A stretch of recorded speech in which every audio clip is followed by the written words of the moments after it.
نحمده ونصلي ونسلم على رسوله الكريم اما بعد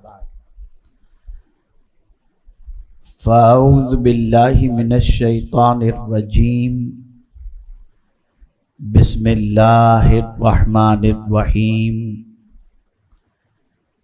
ان الذين قالوا ربنا الله ثم استقاموا تتنزل عليهم الملائكة ألا تخافوا ولا تحزنوا وأبشروا بالجنة التي كنتم توعدون صدق الله العظيم۔ قابل قدر مفتیان کرام، علماء ذوی الاحترام، حفاظ کرام، قرائے کرام، حاضرین و ناظرین بزم، السلام علیکم ورحمۃ اللہ وبرکاتہ۔ میرے پیارے آقا صلی اللہ تعالی علیہ وسلم کے پیارے دیوانوں، جس آیہ کریمہ کی تلاوت کا میں نے شرف حاصل کیا، اس سے متعلق کچھ معروضات پیش کرنے سے پیشتر آقائے کریم رؤوف و رحیم علیہ التحیۃ و تسلیم کی بارگاہ بے کس پناہ میں جس طریقے سے میں پڑھاؤں، عقیدت و محبت میں ڈوب کر اسی طریقے سے درود و سلام کا نذرانہ پیش کریں۔ الصلاۃ والسلام علیک یا رسول اللہ، الصلاۃ والسلام علیک یا حبیب اللہ، الصلاۃ والسلام علیک یا نبی اللہ، الصلاۃ والسلام علیک یا نور اللہ، وعلی آلک و اصحابک یا حبیب اللہ، صلی اللہ تعالی علیہ وسلم۔ میرے پیارے آقا صلی اللہ تعالی علیہ وسلم کے پیارے دیوانوں، نئے سال کے آغاز سے ہی پوری دنیا میں بارگاہ امام عالی مقام رضی اللہ تعالیٰ عنہ میں خراج عقیدت کا سلسلہ شروع ہو جاتا ہے۔ جہاں جہاں بھی غلام حسین موجود ہیں، وہاں وہاں ذکر حسین کا سلسلہ اسلامی نئے سال کے آغاز ہی سے شروع ہو جایا کرتا ہے۔ دنیا میں بہت سارے انسان آئے اور چلے گئے، اور آئیں گے اور چلے بھی جائیں گے، لیکن کچھ جانے والے ایسے بھی ہوتے ہیں جو صرف اس دنیا سے جاتے نہیں بلکہ جینے کا سلیقہ دے کے جاتے ہیں، زندگی گزارنے کا اصول دے کر کے جاتے ہیں، اور ڈگمگاتے ہوئے قدم کو ثابت قدم کیسے رکھا جائے اس کا ضابطہ دے کر کے جاتے ہیں۔ اور ایسے لوگوں کے سلسلے میں دنیا نے ہمیشہ کوشش کی کہ وہ ثابت قدم نہ رہیں،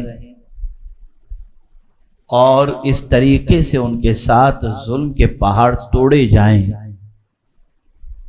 کہ ان کے پائے استقامت کے اندر لغزش پیدا ہو جائے، اور پھر ان کا وجود دنیا کے لیے قابل تقلید نہ بن سکے۔ لیکن جس کے دل میں اللہ کی محبت ہو اور اس کے رسول صلی اللہ علیہ وسلم کی محبت ہو، اور جنہیں پروردگار اپنی مدد سے مالا مال فرمائے، دنیا اپنی جگہ سے تو ہل سکتی ہے بلکہ پہاڑ اپنی جگہ سے ہل سکتا ہے، لیکن وہ اللہ والے بندے دین سے ایک انچ بھی ہٹتے پہ نظر نہیں آتے۔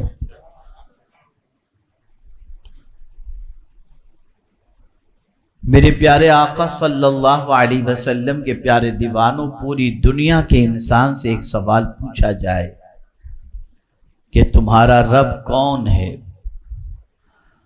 تو دنیا کا ہر مسلمان یہی جواب دے گا، میرا رب اللہ ہے۔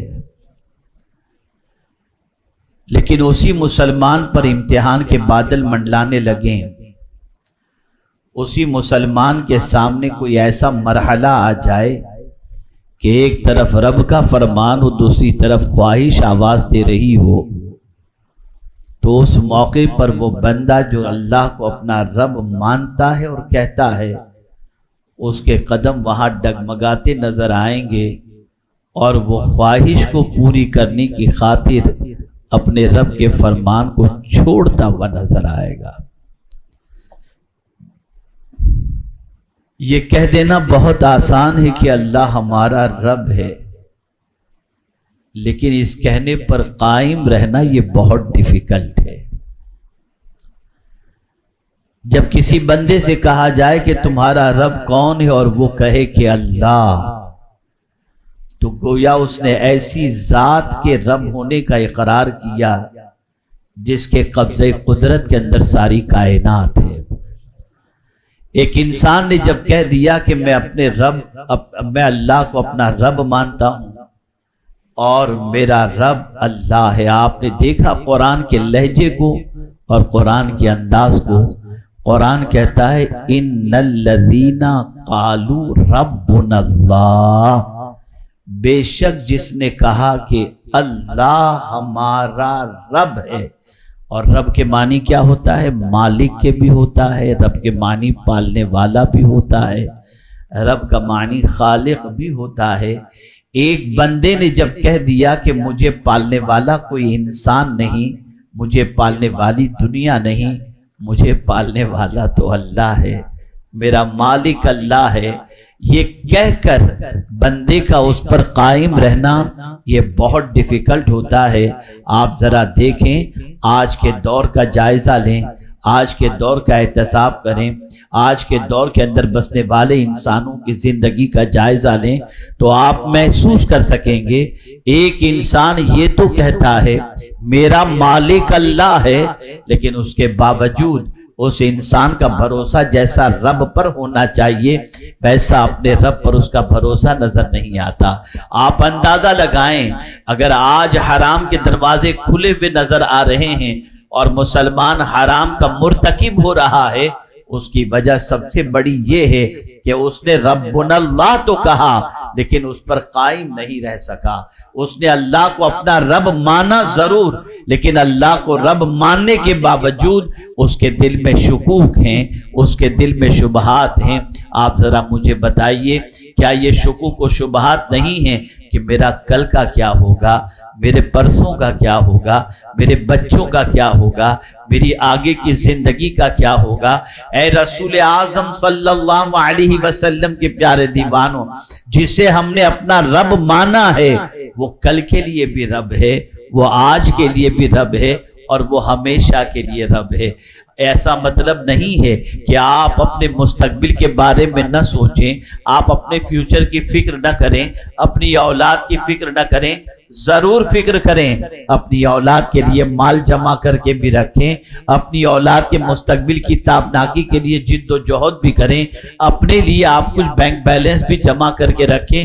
اسلام اس سے منع نہیں کرتا، لیکن اگر کوئی شخص یہی جمع کی جانے والی چیزوں کو حرام طریقے سے جمع کر رہا ہے، یہ سوچ کر کہ کل میرا کیا ہوگا، آج گولڈن اپورچونٹی ہے، آج جمع کر لو پھر کل کا ہمیں نہیں معلوم، یہ وہ شخص ہے جس نے اللہ کو رب تو مانا ہے لیکن اس پر قائم نہیں ہے۔ اے رسول اعظم صلی اللہ علیہ وسلم کے دیوانوں، اللہ کو رب مانا ہے ہم نے اور مانتے رہیں گے، اس لیے ہماری ذمہ داری یہ بن جاتی ہے کہ ہم اس پر قائم بھی رہیں، استقامت کا مظاہرہ کریں۔ دنیا کا کوئی شخص ہمیں خرید نہ سکے، اس لیے کہ یاد رکھیں انسان کو دولت کے ذریعے خریدا جاتا ہے، تخت و تاج کے ذریعے خریدا جاتا ہے، ہوس رانی کے ذریعے خریدا جاتا ہے، زن کے ذریعے خریدا جاتا ہے، اور دنیا نے ہمیشہ اسلام سے ہٹانے کے لیے یہی حربے استعمال کیے۔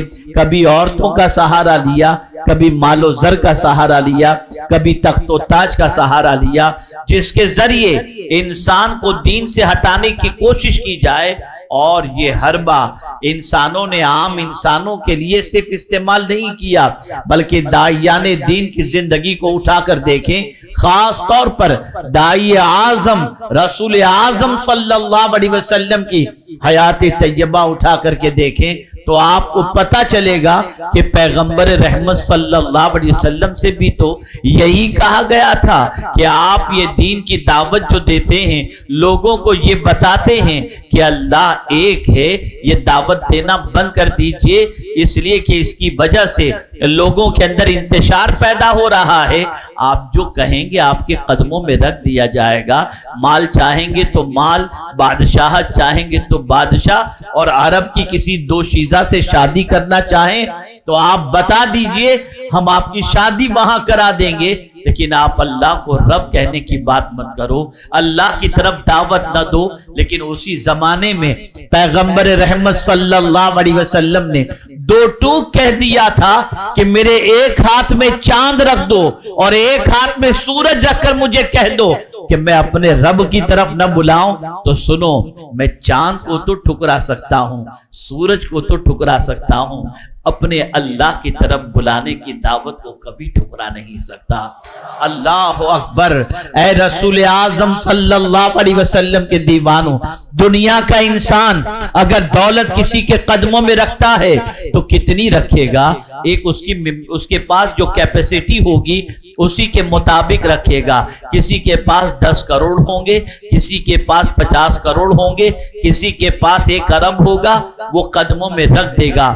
مت کرو دین کا کام، مت بلاؤ اللہ کی طرف، مت دین کی طرف لوگوں کو دعوت دو، اس لیے کہ اگر تم یہ دعوت دیتے ہو تو شیطان کا دھندا بند ہو جائے گا اور دنیا جو ہے سیدھے راستے کی مسافر ہو جائے گی، اس لیے اس دعوت کو بند کرو۔ لیکن اللہ اکبر، پیغمبر رحمت صلی اللہ علیہ وسلم نے عظیم درس عطا فرمایا کہ دیکھو، میں جب سچا نبی بن کر کے جلوہ گر ہوا ہوں تو ایک سچی دعوت کے سلسلے میں جب مجھے راستے سے ہٹانے کے لیے دولت کا انبار قدموں میں رکھنے کی بات کہی جا رہی ہے تو اے میرے غلاموں، جب تم بھی اللہ کو رب مانو گے اور اللہ کی طرف لوگوں کو بلاؤ گے تو تمہیں بھی دولت سے خریدا جائے گا، لڑکیوں سے خریدا جائے گا، مال سے خریدا جائے گا، تخت و تاج سے خریدا جائے گا، تو تمہیں کسی اور کو نہیں دیکھنا، میری حیات طیبہ تمہارے لیے ایک نمونہ ہے۔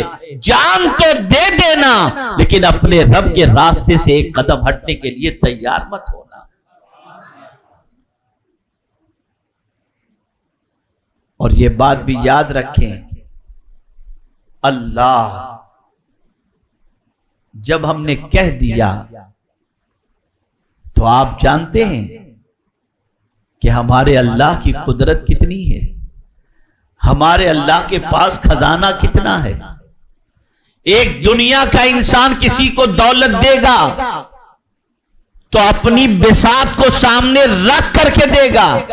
50 لاکھ ہیں تو 5 لاکھ دے دیا، 50 کروڑ ہیں 5-7 لاکھ دے دیا۔ اسے ہمیشہ ڈر ہوگا کہ کہیں میرا خزانہ ختم نہ ہو جائے، میری دولت کم نہ ہو جائے۔ لیکن میرے رب کی شان کیا ہے؟ ایک چیز کے بارے میں نہیں، ایک چیز کے بارے میں، کسی کے پاس دولت ہوتی ہے، کسی کے پاس جائیداد ہوتی ہے، کسی کے پاس زمین ہوتی ہے، کسی کے پاس اناج ہوتا ہے، کسی کے پاس کپڑا ہوتا ہے، کسی کے پاس زمینیں ہوا کرتی ہیں۔ وہ انسان دے گا جو اس کے پاس ہے، اسی کے اعتبار سے دے گا۔ لیکن میرے رب کی شان یہ ہے کہ وَإِن مِّن شَيْءٍ إِلَّا عِندَنَا خَزَائِنُهُ، اللہ فرماتا ہے ہر چیز کا خزانہ میرے پاس موجود ہے۔ دنیا کے انسان کا خزانہ ختم ہو سکتا ہے، قدرت کے خزانے میں کبھی کمی نہیں ہو سکتی۔ اے رسول اعظم صلی اللہ علیہ وسلم کے دیوانوں، وہ نہ جانے کب سے دے رہا ہے اور نہ جانے کب تک دے گا، لیکن آج بھی کرائسس کا مسئلہ نظر نہیں آتا۔ ہمیں آکسیجن مل رہا ہے، زمانے سے مل رہا ہے، بغیر پیمنٹ دیے ہوئے مل رہا ہے، پانی مل رہا ہے، بغیر پیمنٹ کیے ہوئے مل رہا ہے۔ کون دے رہا ہے؟ زمانہ اتنا گزر چکا، یہ کون ہے جو ہمیں یہ ساری چیزیں عطا کر رہا ہے؟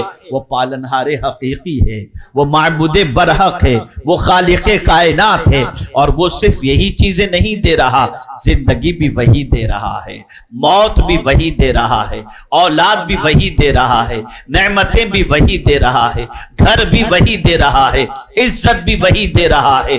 اللہ اکبر!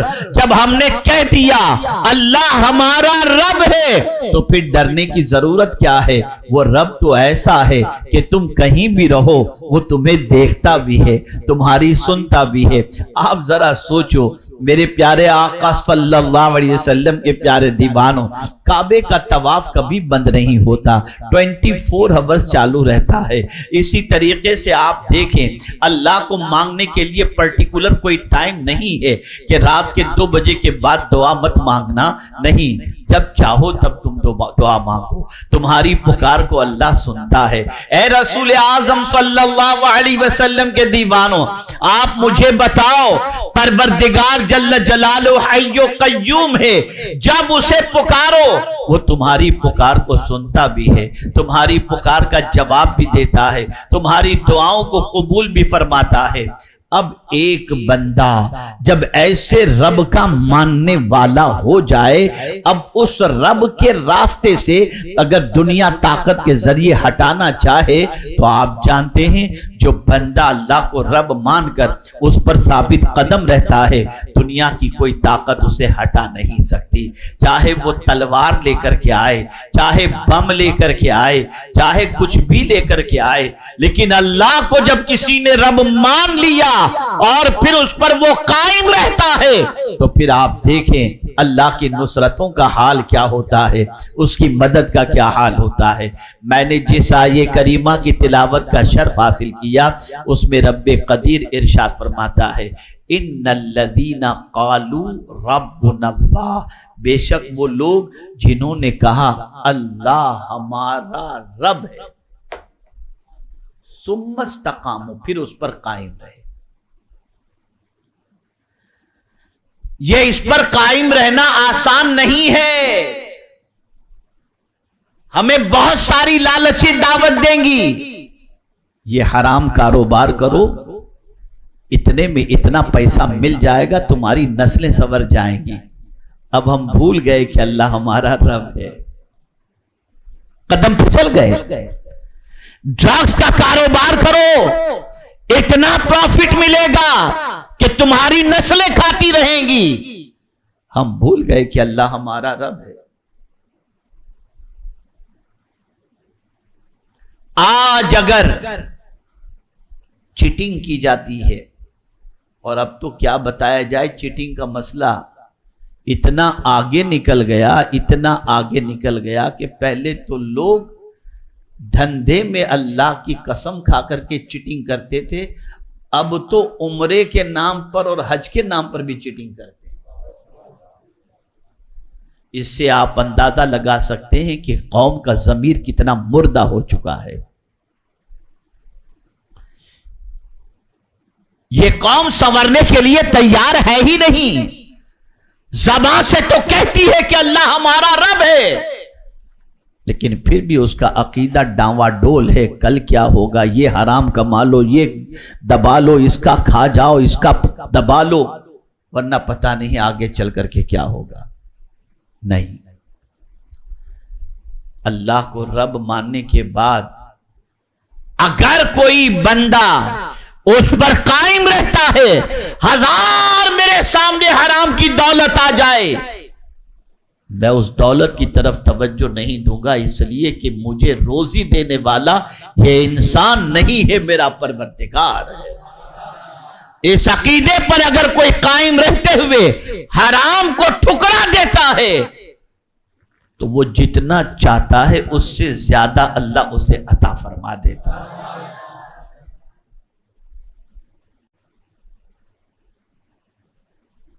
تو اللہ کو رب مان کر اس پر قائم رہنا، میں بہت بڑے مجمع کو یہ نہیں کہتا، میں اس مجمع کے اندر صرف چند افراد سے یہ سوال کرتا ہوں کہ ذرا ہم اپنے گریبان میں جھانک کر کے دیکھیں کہ کیا اللہ کو رب ماننے کے بعد جیسا اس پر بھروسہ کرنا چاہیے ویسا ہمارا بھروسہ ہے؟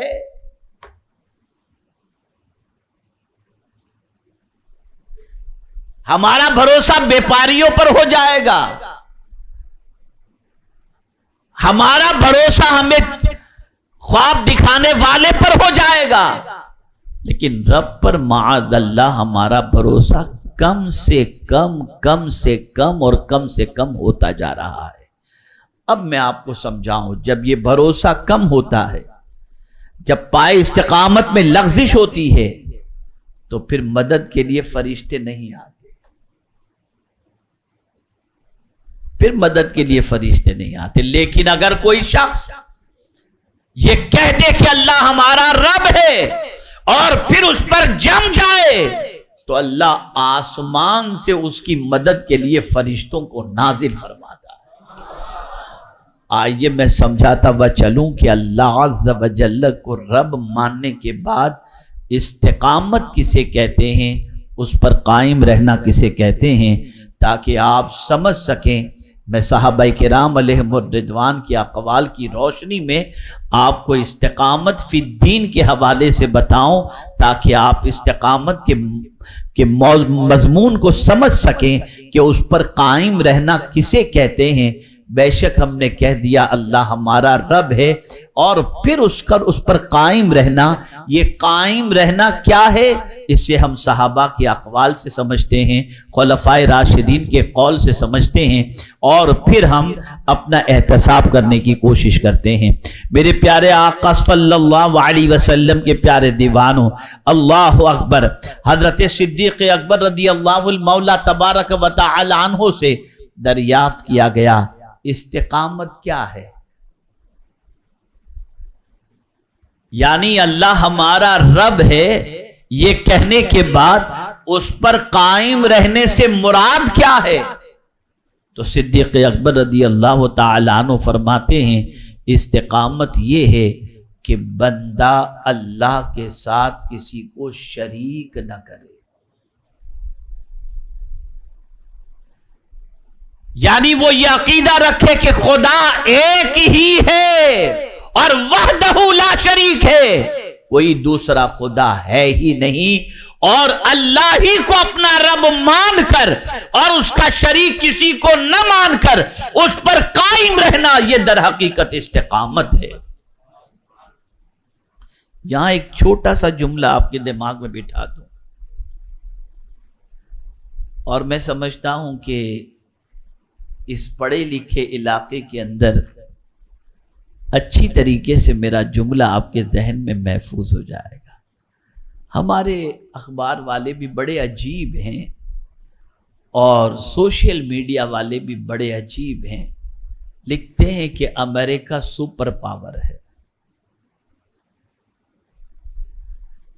یہیں سے یہ بات سمجھ میں آتی ہے کہ ہمارے ذہن کے اندر سپر پاور کوئی اور ہے، اور ہمارے ذہن میں ہمیشہ یہ ہونا چاہیے سب زیرو پاور ہیں، سپر پاور صرف خدا ہے۔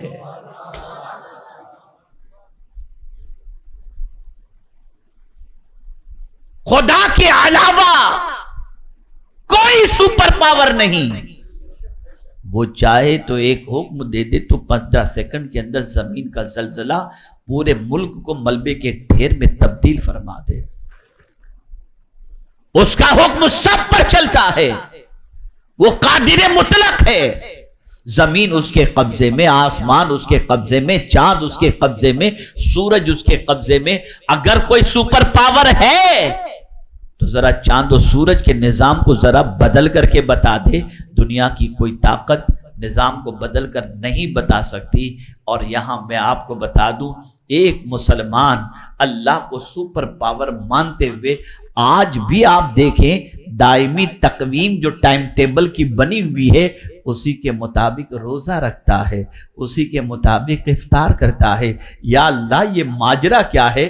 تقویم بنانے والا تو انسان ہے، لیکن کوئی دیکھیں آپ کہ آپ جب سے روزہ رکھتے ہیں، افطار کا وقت آپ نے جو غروب کے سلسلے میں طے کر لیا ہے اور آپ کے علم کے اعتبار سے جو ٹائم بتا دیا گیا، 1 منٹ پہلے نہ سورج غروب ہوتا ہے، نہ 1 منٹ پہلے سے 1 منٹ بعد میں سورج غروب ہوتا ہے، ٹائم پر غروب ہوتا ہے، ٹائم پر نکلتا ہے۔ یا اللہ، اتنا پاورفل نظام، اتنا بڑا سورج، اور 1 منٹ کا اور 1 سیکنڈ کے ٹائم کے اندر فرق نہیں ہوتا۔ یہ میں پوچھنا چاہتا ہوں، یہ سورج پر حکومت کس کی چلتی ہے؟ تو جواب ملے گا، یہ میرے رب کی حکومت چل رہی ہے، یہ پروردگار کی حکومت چل رہی ہے، یہ پالنہار حقیقی کی حکومت چل رہی ہے۔ میرے پیارے آقا صلی اللہ علیہ وسلم کے پیارے دیوانوں، اس لیے اللہ کو جب رب مانتے ہو تو اس کو سپر پاور بھی مانو، پاورفل بھی مانو، اور یہ سمجھ لو کہ دنیا تمہیں تباہ کرنے کا منصوبہ بنا بھی لے اور اللہ تمہیں عزت دینے کا پلان بنا لے تو دنیا کا منصوبہ تو ختم ہو سکتا ہے، خدا کے پلان کو کوئی بدل نہیں سکتا۔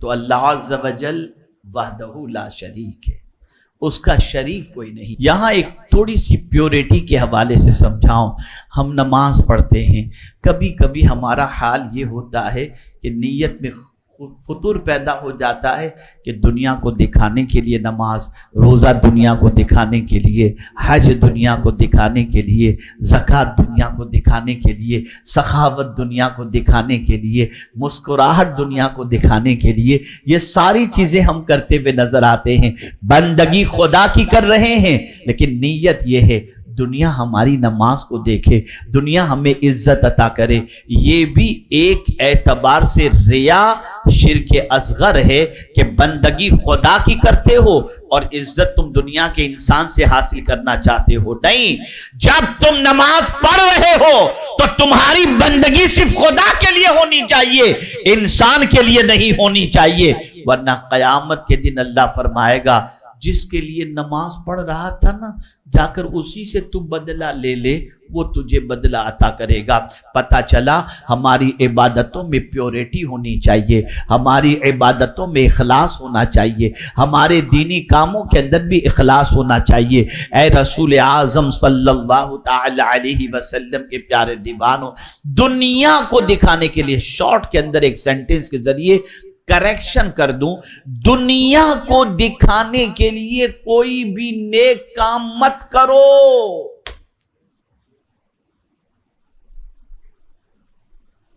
جتنے بھی نیک کام کرنے ہیں اللہ کو دکھانے کے لیے کرو، اس لیے کہ دنیا کا انسان دے دے کر چند پیسے دے دے گا، تعریفی کلمات کہہ دے گا، لیکن اگر تم نے دینی کام اللہ کو راضی کرنے کے لیے کیا ہے اور وہ تم سے راضی ہو گیا تو تمہیں دنیا بھی عطا کر دے گا اور جنت بھی عطا فرما دے گا۔ اب آئیے، صدیق اکبر رضی اللہ تعالیٰ عنہ نے تو فرمایا استقامت یہ ہے کہ بندہ اللہ تعالیٰ کے ساتھ کسی کو شریک نہ کرے۔ فاروق اعظم کی سوچ کیا ہے استقامت کے بارے میں؟ سیدنا فاروق اعظم رضی اللہ تعالیٰ عنہ نے فرمایا استقامت یہ ہے کہ بندہ امر و نہیں، یعنی احکامات پر عمل کرنے اور ممنوعات سے بچنے پر قائم رہے اور لومڑی کی طرح ہیلا سازیاں کر کے راہ فرار اختیار نہ کرے۔ فاروق اعظم فرماتے ہیں کہ اللہ کو رب ماننے کے بعد اس پر استقامت کا مظاہرہ کرنا یہ ہے کہ جو کام اللہ نے کرنے کا حکم دیا وہ کرو اور جس سے بچنے کا حکم دیا اس سے بچو، بہانہ بازی کر کے حرام کو حلال اور حلال کو حرام مت کرو۔ یہ ہے استقامت۔ غور سے سنیے گا ڈیفینیشن جتنی بتا رہا ہوں۔ صدیق اکبر کے نزدیک استقامت یہ ہے کہ اللہ کا کسی کو شریک نہ ٹھہراؤ، فاروق اعظم کے نزدیک استقامت یہ ہے کہ جو کچھ اللہ نے حکم دیا وہ کرو اور جس سے بچنے کے لیے فرمایا اس سے بچو. اگر یہ تمہاری کیفیت بن گئی یہ استقامت ہے. حضرت عثمان غنی رضی اللہ تعالیٰ عنہ ان کے نزدیک استقامت کیا ہے؟ تو آپ ارشاد فرماتے ہیں استقامت یہ ہے کہ بندہ عمل میں اخلاص پیدا کرے، پیورٹی پیدا کرے کہ میرا جو بھی کام ہو دنیا دیکھے کہ نہ دیکھے بس میرا مولا دیکھ لے، میرا مولا راضی ہو جائے. یہ ہے استقامت. یہ کس کے نزدیک؟ حضرت عثمان غنی رضی اللہ تعالی عنہ کے نزدیک. اور مولا علی کرم اللہ تعالی وجہہ الکریم نے فرمایا استقامت یہ ہے کہ بندہ فرائض کو پابندی کے ساتھ ادا کرے، یعنی اس سے کوئی فرض چھوٹنے ہی نہ پائے. جتنے فرائض اللہ نے اس پر عائد کیے ہیں وہ ان سارے فرضوں کو ادا کرے. اب آپ میرے پیارے آقا صلی اللہ علیہ وسلم کے پیارے دیوانوں، نماز فرض ہے. اب دیکھ سکتے ہیں کہ نماز کی فرضیت کا حکم تو نازل ہو گیا، لیکن ہم میں سے کتنے ہیں جو نماز کے فرائض نماز جو ہے وہ پابندی کے ساتھ پڑھتے نظر آتے ہیں؟ روزے فرض ہیں. کتنے ہیں جو روزے رکھتے نظر آتے ہیں؟ حج و زکوٰۃ فرض ہیں. صاحب استطاعت اور صاحب نصاب پر کتنے لوگ ہیں جو دیتے ہوئے نظر آتے ہیں؟ جب ان ساری چیزوں کو ہم دیکھتے ہیں تو ہماری سچویشن یہ نظر آتی ہے کہ استقامت ہمارے اندر ہے ہی نہیں، اس لیے فرشتے مدد کے لیے نہیں آتے. لیکن میرے پیارے آقا صلی اللہ علیہ وسلم کے پیارے دیوانوں، اللہ عز و جل کے وہ بندے جنہوں نے اللہ کو رب کہا اور پھر استقامت کا مظاہرہ کیا تو پھر ان کی سچویشن کیا ہوتی ہے؟ وہ تنہا نہیں ہوتے.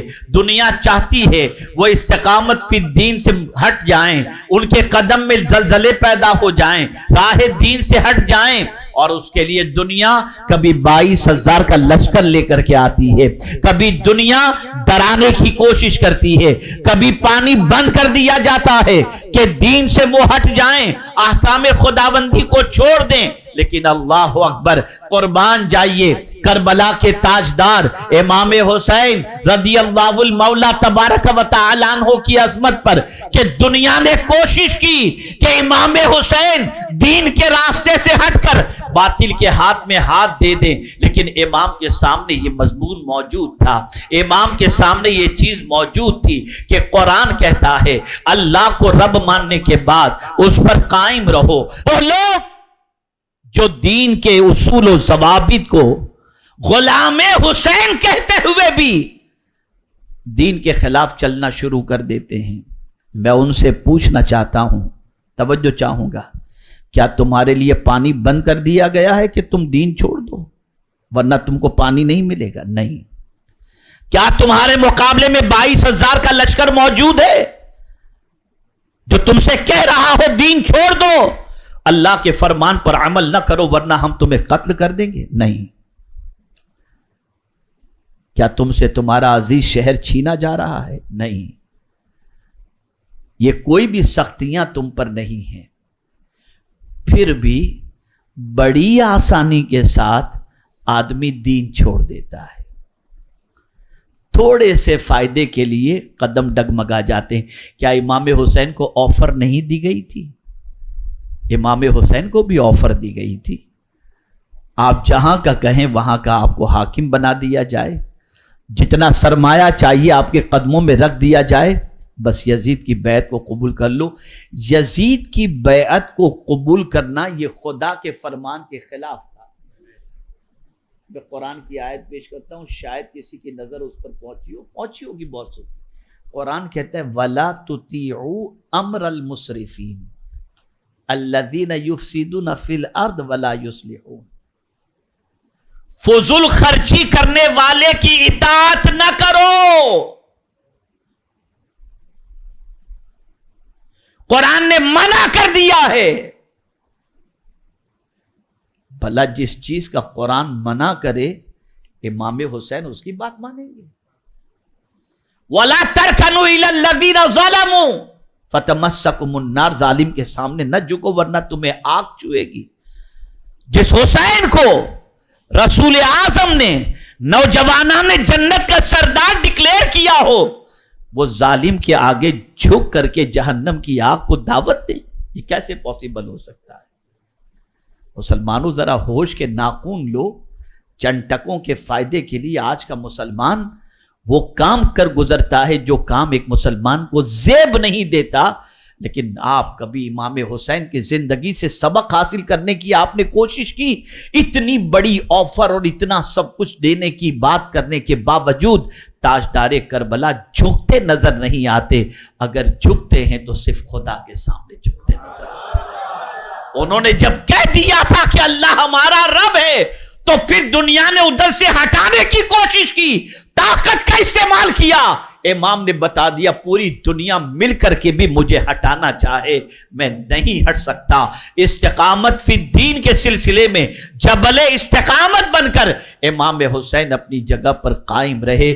یہ بات اپنی جگہ صحیح ہے کہ تاجدار کربلا شہید ہوئے، لیکن شہید ہوتے ہی امام حسین نے دین کو زندہ کر دیا، پیغام حق کو زندہ کر دیا، دعوت دین کو زندہ کر دیا، توحید کی محبت کو زندہ کر دیا، اور قیامت تک کے آنے والے غلام حسین کو درس دیا کہ سنو، اگر سچی مجھ سے محبت ہے تو دنیا تمہیں دین سے ہٹانے کی کوشش کرے، سب کچھ قربان کر دینا، لیکن دین سے ایک انچ بھی ہٹنے کے لیے تیار نہ ہونا. آج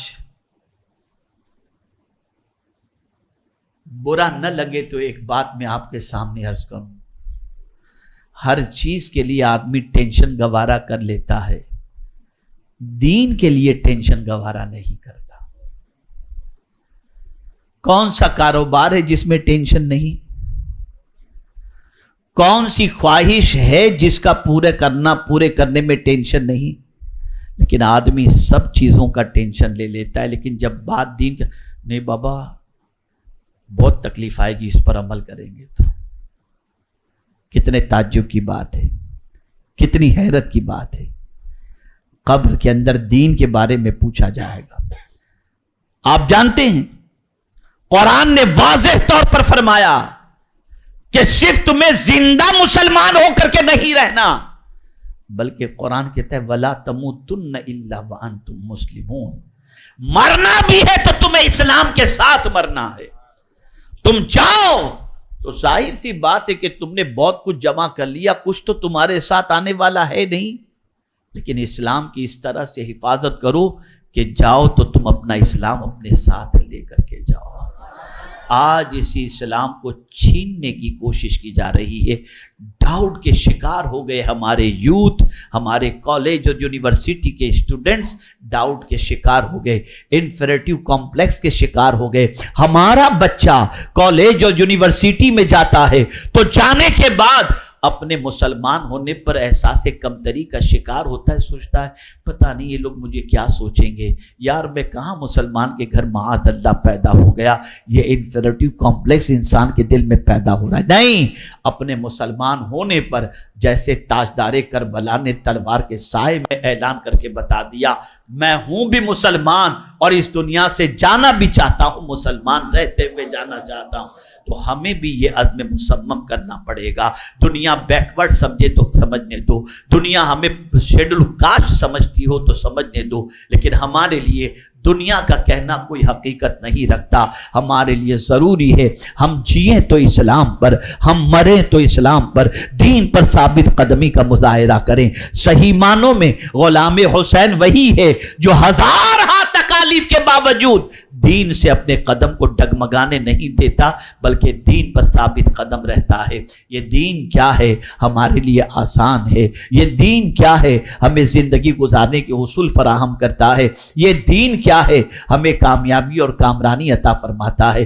بس آخری بات عرض کر کے میں اپنی گفتگو کو ختم کرتا ہوں. اے رسول اعظم کے دیوانوں، آپ کے پاس 1 ارب روپیہ ہے، اس 1 ارب روپیے کے ذریعے آپ بہت بڑا بنگلو خرید سکتے ہو، آپ عالی شان مکان بنا سکتے ہو، آپ لمبی کار خرید سکتے ہو، آپ رولز رائلز خرید سکتے ہو، آپ دنیا کے مختلف ملکوں میں مکان بنا سکتے ہو، لیکن یہ 1 ارب روپیہ آپ کے لیے جنت کے لیے خریدنے کی صلاحیت نہیں رکھتا، اس لیے کہ یہ روپیہ یہی کام آئے گا، وہاں یہ کرنسی نہیں چلے گی، وہاں ڈالر بھی نہیں چلے گا، وہاں ریال بھی نہیں چلے گا، وہاں پاؤنڈ بھی نہیں چلے گا، وہاں دنیا کی دولت نہیں چلے گی۔ یا اللہ ہمیں جنت چاہیے، اس لیے کہ جنت تو دنیا کے گھر سے بھی بہت اچھی ہے، دنیا کی کوئی چیز جنت کے کمپیر کے اندر اتنی خوبصورت ہے ہی نہیں کہ ہم اس کا ایگزامپل دے سکیں۔ میرے مولا ہمیں جنت چاہیے، کیسے ملے گی؟ تو جواب ملے گا، میرے بندو بس ایمان پر زندگی گزارو، ایمان پر مرو، جنت تمہاری جاگیر بن جایا کرے گی۔ اللہ اکبر! جس ایمان کے ساتھ اس دنیا سے جانے پر اللہ جنت عطا فرمائے گا، ہمیں اسی ایمان کی فکر نہیں، باقی ساری چیزوں کی فکر ہے، ساری چیزوں کی۔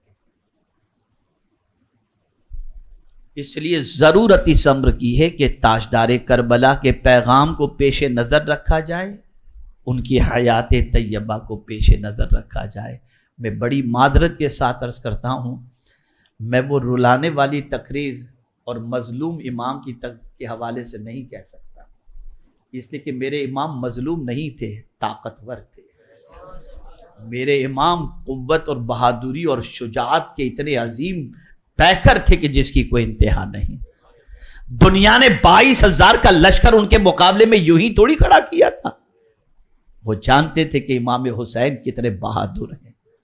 اور جانتے ہیں آپ، بڑی پیاری بات یاد آ رہی ہے، رسول اعظم صلی اللہ علیہ وسلم کے مشابہ امام حسن مجتبی سر سے لے کر سینے تک تھے، اور سینے سے لے کر پیر تک امام حسین جو ہے رسول اعظم کے مشابہ تھے، اور پیر بھی آ جاتے ہیں رسول اعظم کی مشابہت کے اندر۔ اسی پیر کو ڈگمگانے کی یزید نے کوشش کی، وہ پیر کیسے ڈگمگا سکتا ہے جو مصطفیٰ کے قدموں کے مشابہ موجود ہے؟ دنیا کی کوئی طاقت اس پائے استقامت میں لغزش نہیں پیدا کر سکتی۔ امام حسین ایک طاقتور مجاہد کا نام ہے، اللہ کے شیر کا نام ہے، قوت و بہادری کے عظیم پیکر کا نام ہے۔ 22,000 کا لشکر مقابلے میں کھڑا کرنا یہ اس بات کی گواہی دے رہا ہے کہ امام حسین کو لوگ کتنا طاقتور سمجھتے تھے۔ اللہ اکبر! اے رسول اعظم صلی اللہ علیہ وسلم کے دیوانوں، امام درس دے رہے ہیں، مسلمان بزدل ہو کر کے نہ جیو، طاقتور بن کر کے جیو۔ دنیا کی کوئی طاقت تمہیں زیر نہ کر سکے، اور خاص بات اپنی بات تم سے منوا نہ سکے۔ تم بات مانو تو قرآن کی مانو اور مصطفیٰ کی مانو۔ بس یہی میرا آج کا پیغام ہے۔ اللہ رب العزت جل جلالہ آقا کریم رؤوف الرحیم علیہ التحیۃ والتسلیم کے صدقہ و طفیل مجھے آپ کو سب کو امام حسین رضی اللہ تعالیٰ عنہ کے نقش قدم پر چلنے کی توفیق عطا فرمائے۔ ان کی شجاعت، ان کی بہادری، ان کے استقامت فی الدین کا صدقہ اللہ مجھے اور آپ کو سب کو عطا فرمائے۔ وما علینا الا البلاغ المبین۔ السلام علیکم ورحمۃ اللہ تعالی وبرکاتہ۔